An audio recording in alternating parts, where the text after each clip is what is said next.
Now we're going to take a look at another popular technique that you see a lot in the advertising world, especially on magazine covers and things like that.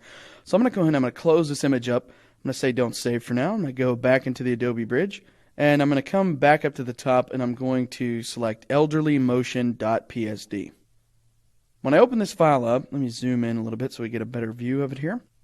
I'm also going to jump into full screen mode and move it to the center of the window. And what I'm going to do here is I'm going to use this image and I'm going to create a nice little motion effect all the way around the edges of this lady here.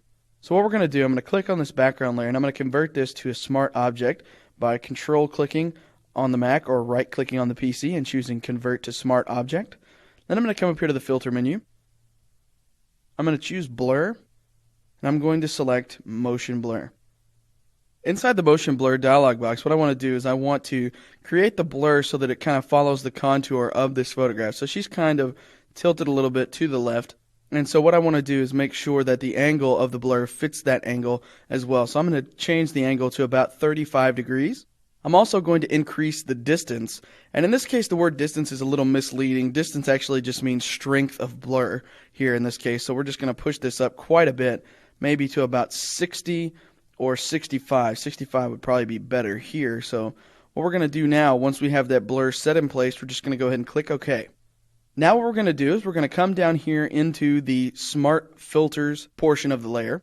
I'm going to select the Smart Filter Mask.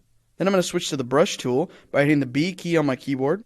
I'm going to make sure that my foreground color is set to black. I'm going to shrink the size of my brush just a little bit. I did that simply by hitting the left bracket key on my keyboard. Now what I'm going to do is I'm just going to brush out all of the interior area of this photograph here. So I'm just going to bring back the interior portions of this photograph by brushing just inside the edges.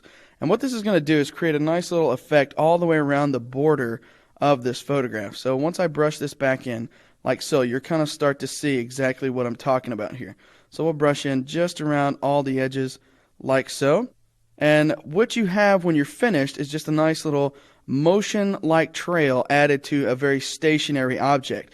And then when you're finished, of course, you could go ahead then and throw on some text, and you have a nice little makeshift magazine cover. It's a very popular effect nowadays in the advertising world, and just a really cool little way to finish off a photo.